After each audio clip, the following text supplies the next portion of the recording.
നമസ്കാരം. നിലവര വിശേഷങ്ങളിലേക്ക് സ്വാഗതം.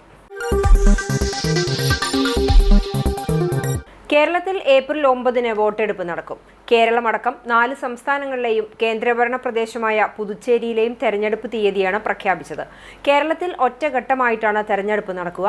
വോട്ടെണ്ണലും ഫലപ്രഖ്യാപനവും മെയ് 4-നായിരിക്കും. കേന്ദ്ര തെരഞ്ഞെടുപ്പ് കമ്മീഷൻ വാർത്താസമ്മേളനം വിളിച്ചാണ് തെരഞ്ഞെടുപ്പ് തീയതി പ്രഖ്യാപിച്ചത്. തെരഞ്ഞെടുപ്പ് തീയതി പ്രഖ്യാപിച്ചതിനാൽ ഇന്നു മുതൽ തെരഞ്ഞെടുപ്പ് പെരുമാറ്റച്ചട്ടം നിലവിൽ വന്നതായി കമ്മീഷൻ വ്യക്തമാക്കി. സംസ്ഥാനത്ത് SIR-ന് ശേഷം മാർച്ച് 13 വരെയുള്ള കണക്ക് പ്രകാരം 2,71,11,856 പേരാണ് ആകെ വോട്ടർമാരായുള്ളത്. ഇനിയും വോട്ടർ പട്ടികയിൽ പേര് ചേർക്കാൻ സമയം ഉണ്ട്. മാർച്ച് 16-ന് ഗസറ്റ് വിജ്ഞാപനം, നാമനിർദ്ദേശ പത്രിക സമർപ്പിക്കാനുള്ള അവസാന തീയതി മാർച്ച് 23-ാം തീയതിയാണ്. നാമനിർദ്ദേശ പത്രിക പരിശോധന മാർച്ച് 24-ന് നടക്കും. പത്രിക പിൻവലിക്കാനുള്ള അവസാന തീയതി മാർച്ച് 26-ആണ്. കേരളത്തിൽ പ്രചാരണത്തിന് ഇനി 24 ദിവസം മാത്രമാണ് മുന്നിലുള്ളത്. തെരഞ്ഞെടുപ്പ് പ്രഖ്യാപിച്ചതോടെ കേരളമടക്കമുള്ള സംസ്ഥാനങ്ങൾ ഇനി വാശിയേറിയ പോരാട്ടത്തിനാകും സാക്ഷ്യം വഹിക്കുക. കുറ്റിനാട് അടച്ചിട്ട വീട് കുത്തി തുറന്ന് മോഷണം. 25 പവൻ സ്വർണം നഷ്ടപ്പെട്ടു. തൊഴുക്കാട് സ്വദേശി PV സുധീറിന്റെ വീട്ടിൽ വെള്ളിയാഴ്ച വൈകിട്ട് 6:30-ക്ക് ശേഷമാണ് മോഷണം നടന്നത്. വൈകിട്ട് ആമക്കാവ് ക്ഷേത്രത്തിലേക്ക് പൂരം കാണുന്നതിനായി സുധീറും കുടുംബവും പോയിരുന്നു. ഇതിനിടെ സമീപത്ത് താമസിക്കുന്ന സുധീറിന്റെ അച്ഛനും അമ്മയും മകന്റെ വീടിന്റെ മുകളിൽ നിന്ന് രാത്രിയിലെ വെടിക്കെട്ട് കാണാനെത്തിയപ്പോഴാണ് വീടിന്റെ പിറകുവശത്തെ വാതിൽ തുറന്നു കിടക്കുന്നത് ശ്രദ്ധയിൽപ്പെട്ടത്. മുൻവശത്തെ വാതിൽ തുറന്ന നിലയിലും മുറികളിലെ അലമാരകൾ വാരി വലിച്ചിട്ട നിലയിലുമായിരുന്നു. അലമാരയിൽ സൂക്ഷിച്ചിരുന്ന 25 പവൻ സ്വർണം മോഷണം പോയതായി കണ്ടെത്തി. വിവരമറിഞ്ഞ ചാലിശ്ശേരി പോലീസ് സ്ഥലത്തെത്തി അന്വേഷണം ആരംഭിച്ചു. ഏകദേശം 25 പവൻ സ്വർണം അവർ കൊണ്ടുപോയി. ക്യാഷൊന്നും നഷ്ടപ്പെട്ടിട്ടില്ല. ഇല്ല, ഒന്നും ഉണ്ടല്ല. ഇത് ഗോൾഡ് മാത്രമേ ഇവർ കൊണ്ടുപോയിട്ടുള്ളൂ. 2 മണിക്കൂർ ഗ്യാപ്പില്ല. 6 to 8:30-8:30-ക്കാണ് ഇവർ വന്നത്. ഭാര്യയുടെ അച്ഛനും അമ്മയും 8:30-ക്കാണ് വന്നത്. അവർ അപ്പോൾ ആ സമയത്തിൻ്റെ ഉള്ളിൽ നടന്നിരിക്കുന്നു. 1.5 മണിക്കൂറിൻ്റെ ഉള്ളിൽ സംഭവം നടന്നിരിക്കുന്നു. അതുകൊണ്ട് 2 മണിക്കൂറിൻ്റെ ഉള്ളിൽ പോലീസിൻ്റെ ഭാഗത്ത് നിന്ന് അപ്പം തന്നെ ചാലിശ്ശേരി പോലീസ് സ്റ്റേഷൻ ആൾക്കാർ വരികയും പിന്നെ ഇന്നലെ മുതൽ അവരുടെ സ്ക്വാഡ് DYSP നേരിട്ട് വന്ന് പരിശോധന നടത്തുകയും എല്ലാം ചെയ്തിട്ടുണ്ട്. അവരുടെ ഭാഗത്ത് നിന്ന് നല്ല സപ്പോർട്ടാണ് ഏകദേശം ലഭിക്കുന്നുള്ള രീതിയിലാണ് നിൽക്കുന്നത്. പട്ടാമ്പി പുലാമന്തോൾ പാതയിലെ ആമയൂർ പുതിയ റോഡിന് സമീപം വാഹനാപകടം. അപകടത്തിൽ ഒരാൾ മരിച്ചു, ഒരാൾക്ക് പരിക്കുപറ്റി. കൊപ്പം വിയറ്റ്നാംപടി സ്വദേശി പുഷ്പരാജനാണ് മരിച്ചത്. പട്ടാമ്പി പുലാമന്തോൾ പാതയിലെ കൊപ്പം പുതിയ റോഡിന് സമീപം സ്കൂട്ടറിൽ ലോറി ഇടിച്ചാണ് സ്കൂട്ടർ യാത്രക്കാരനായ കൊപ്പം വിയറ്റ്നാംപടി പുളിമ്പാത്തൊടി പുഷ്പരാജൻ മരിച്ചത്. 47 വയസ്സായിരുന്നു. സഹയാത്രികനായ മണ്ണേങ്കൂട് സ്വദേശി വിനോദിനെ പരിക്കുകളോടെ പെരിന്തൽമണ്ണയിലെ സ്വകാര്യ ആശുപത്രിയിൽ പ്രവേശിപ്പിച്ചു. കഴിഞ്ഞ ദിവസം വൈകുന്നേരം 5:30 മണിയോടെയായിരുന്നു അപകടം.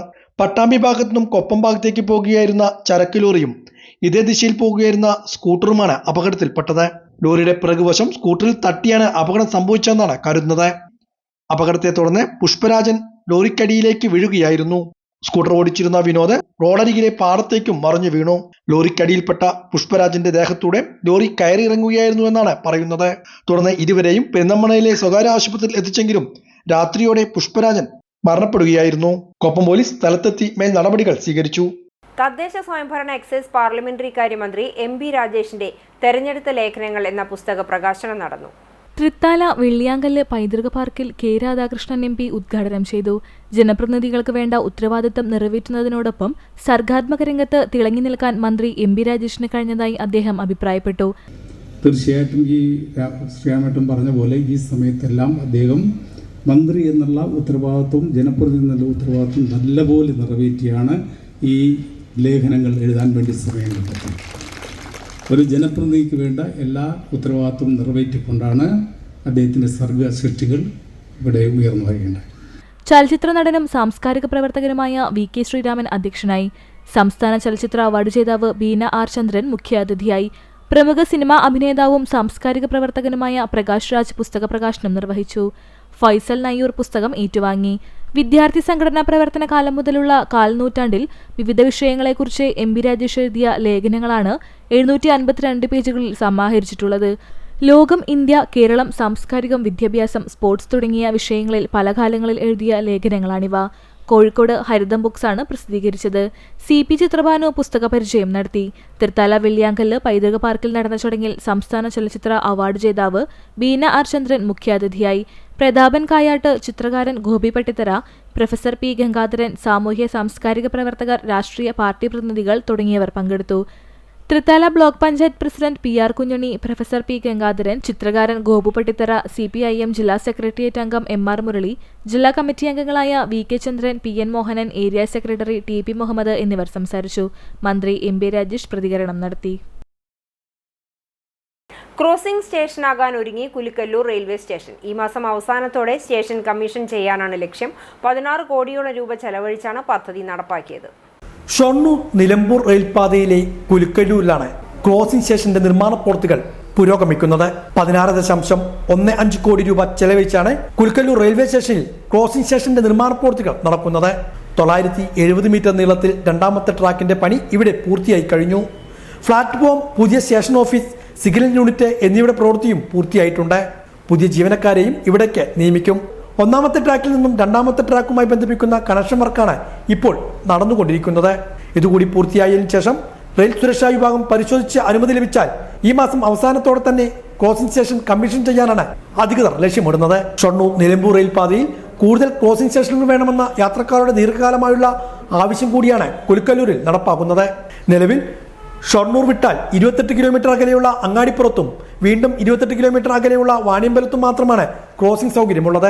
പാതയിൽ ഏതെങ്കിലും തരത്തിലുള്ള അപകടങ്ങളോ മറ്റോ ഉണ്ടായാൽ ഇത് വലിയ പ്രതിസന്ധിക്ക് ഇടവരുത്തും. ഇതിന് പരിഹാരമായി കൂടിയാണ് കുലുക്കല്ലൂരിലും മലപ്പുറം ജില്ലയിലെ മേലാറ്റൂരിലും ക്രോസിംഗ് സ്റ്റേഷനുകൾ റെയിൽവേ അനുവദിച്ചത്. ഇതിൽ കുലുക്കല്ലൂർ ക്രോസിംഗ് സ്റ്റേഷന്റെ നിർമ്മാണ പ്രവൃത്തികളാണ് ഇപ്പോൾ അവസാന ഘട്ടത്തിൽ എത്തി നിൽക്കുന്നത്. കുലുക്കല്ലൂരിൽ മുഴുവൻ സമയം പ്രവർത്തിക്കുന്ന സ്റ്റേഷനായി ഇത് മാറും. കൂടുതൽ ട്രെയിനുകൾ ഈ പാതയിൽ വരാനുള്ള സാധ്യതയും ഇതുവഴി തുറക്കപ്പെടുകയാണ്. നിലവിൽ ഇവിടെ സ്റ്റോപ്പില്ലാത്ത ട്രെയിനുകൾക്ക് കൂടി സ്റ്റോപ്പ് അനുവദിച്ച് ലഭിക്കുവാനും സാധ്യതയുണ്ട്. കൂടുതൽ ട്രെയിനുകൾ ഈ പാതയിലൂടെ ഓടിക്കുവാനും സാധിക്കും. സുരക്ഷാ വിഭാഗത്തിന്റെ പരിശോധന കഴിഞ്ഞാൽ തുറന്നുകൊടുക്കുവാനുള്ള എല്ലാ ക്രമീകരണങ്ങളും ഇവിടെ പൂർത്തിയായി വരികയാണ്. പട്ടാമ്പി കാർഷിക ഗവേഷണ കേന്ദ്രത്തിൽ നടത്തിവന്നിരുന്ന agri clinic and agri business centre പരിശീലന പരിപാടിക്ക് സമാപനമായി. 45 ദിവസങ്ങളിലായാണ് പരിശീലനം സംഘടിപ്പിച്ചത്. കാർഷിക രംഗത്ത് സ്വയം തൊഴിൽ അവസരങ്ങൾ സൃഷ്ടിക്കാനായി കേന്ദ്ര കാർഷിക മന്ത്രാലയം നടപ്പാക്കുന്ന agri clinic and agri business centre പദ്ധതിയുടെ ഭാഗമായി സംഘടിപ്പിച്ച 45 ദിവസത്തെ സംരംഭകത്വ പരിശീലന പരിപാടിക്കാണ് പട്ടാമ്പി പ്രാദേശിക കാർഷിക ഗവേഷണ കേന്ദ്രത്തിൽ സമാപനമായത്. പരിശീലനത്തിന്റെ ഭാഗമായി കർഷക സംരംഭകത്വം, ബിസിനസ് പ്ലാനിംഗ്, ബാങ്ക് വായ്പാ നടപടികൾ, വിപണി ബന്ധങ്ങൾ തുടങ്ങിയ വിഷയങ്ങളിൽ വിദഗ്ധർ ക്ലാസുകൾക്ക് നേതൃത്വം നൽകി. പരിശീലന പരിപാടിക്ക് RRS പട്ടാമ്പിയിലെ പ്രൊഫസറും NDAയുടെ നോഡൽ ഓഫീസറുമായ ഡോക്ടർ B ഷൺമുഖസുന്ദരമാണ് നേതൃത്വം നൽകിയത്. സമാപന ചടങ്ങിൽ RRS associate director doctor P Raji, Rotarian doctor C Balasubramanian, assistant professor doctor Malini Nilamudeen എന്നിവർ പങ്കെടുത്ത് സംസാരിച്ചു. പരിശീലന പരിപാടിയിൽ പങ്കെടുത്തവർക്കുള്ള സർട്ടിഫിക്കറ്റുകളും വിതരണം ചെയ്തു. പരിശീലനത്തിന്റെ ഭാഗമായി പങ്കെടുത്തവർ അവരുടെ കാർഷിക സംരംഭങ്ങൾക്കായി വിശദമായ പ്രൊജക്ട് റിപ്പോർട്ട് തയ്യാറാക്കുകയും ചെയ്തു. ഹൈദരാബാദിലെ national institute of agriculture extension മാനേജ്മെന്റും NDA പട്ടാമ്പിയും ചേർന്ന് പരിശോധിച്ച ശേഷം ബാങ്കുകളുടെ വിലയിരുത്തലിന് കൈമാറുകയും സംരംഭങ്ങൾ ആരംഭിക്കുന്നതിന് തുടർ സഹായം നൽകുകയും ചെയ്യും.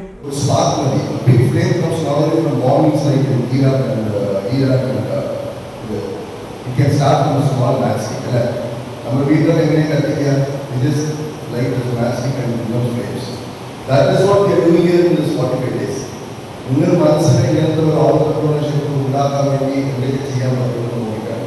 നമ്മൾ very very very people are politicians. ഈ ഫാമേഴ്സ് പറഞ്ഞു കഴിഞ്ഞാൽ പാവപ്പെട്ടവരെ കാണിക്കുന്നുണ്ട്. വെരി വെരി നിങ്ങൾക്ക് ഇവിടെ പുറത്ത് പോയി കഴിഞ്ഞാൽ പലരും ഇങ്ങോട്ട് US കൂടി UK യൂറോപ്യൻ ഡെവലപ്മെന്റ് നമ്മുടെ ഫാമേഴ്സ് പറഞ്ഞു കഴിഞ്ഞാൽ he gets maximum respect. So that is one thing. Now what we are not giving the farmers, but we will do farming. They will develop all that. It's a clinic. Clinic in Angola, right?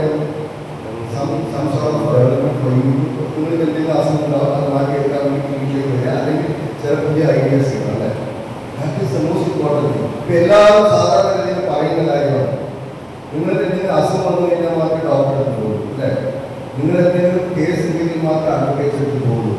Or if you have some sort of financial problem, not in the world. But it's ദിവസം നമ്മൾ ചാലിശ്ശേരി ആശുപത്രിക്കുന്ന് കൈരളി ക്ലബിന്റെ നേതൃത്വത്തിൽ സമൂഹ നോമ്പുതുറയും ഹരിതകർമ്മ സേനാംഗങ്ങളെ ആദരിക്കലും നടന്നു. Chalissery community ഹാളിൽ വെച്ച് നടന്ന പരിപാടി എം ബാലാജി ഉദ്ഘാടനം ചെയ്തു. നാടിന്റെ ശുചിത്വത്തിനായി പ്രയത്നിക്കുന്ന ഹരിതകർമ്മ സേനാംഗങ്ങളുടെ സേവനത്തെ ചടങ്ങിൽ പ്രത്യേകം അഭിനന്ദിച്ചു. മുൻ MLA T P Kunjunni, block panchayat president PR Kunjunni എന്നിവർ മുഖ്യാതിഥികളായി. ജാതിമത ഭേദമന്യേ സമൂഹത്തിന്റെ വിവിധ തുറകളിലുള്ള നിരവധി പേർ നോമ്പുതുറയിൽ പങ്കുചേർന്നു. TM കുഞ്ഞുകുട്ടൻ, ശിവാസ്, രാജേഷ്, KA പ്രയാൺ തുടങ്ങിയവർ പരിപാടിയിൽ സംബന്ധിച്ചു. മതസൗഹാർദ്ദത്തിന്റെയും സ്നേഹത്തിന്റെയും സന്ദേശം വിളിച്ചോതിയ ചടങ്ങ് നാടിന്റെ ഒത്തൊരുമയുടെ സാക്ഷ്യപത്രമായി മാറി. കുടിവെള്ളക്ഷാമം രൂക്ഷമായ മുതുതല പഞ്ചായത്തിൽ ടാങ്കർ ലോറിയിൽ കുടിവെള്ള വിതരണം ആരംഭിച്ചു. പഞ്ചായത്തിന്റെ വിവിധ പ്രദേശങ്ങളിലേക്കാണ് വെള്ളം ലോറിയിൽ കൊണ്ടുപോയി വിതരണം ചെയ്യുന്നത്. മുതുതല ഗ്രാമപഞ്ചായത്തിലെ വിവിധ പ്രദേശങ്ങളിൽ നേരിടുന്ന കുടിവെള്ളക്ഷാമ പരിഹാരത്തിന് ലക്ഷ്യമിട്ടുകൊണ്ടാണ് ടാങ്കർ ലോറികളിൽ കുടിവെള്ളം വിതരണം ചെയ്യുന്നത്. ഗ്രാമപഞ്ചായത്തിന്റെ നേതൃത്വത്തിലാണ് കുടിവെള്ള വിതരണം നടത്തുന്നത്. പഞ്ചായത്തിലെ കോഴിക്കോട്രി, കാരക്കുത്ത്, കൊടുമുണ്ട ഉൾപ്പെടെയുള്ള പ്രദേശങ്ങളിലാണ് നിലവിൽ കുടിവെള്ളക്ഷാമം നേരിടുന്നത്.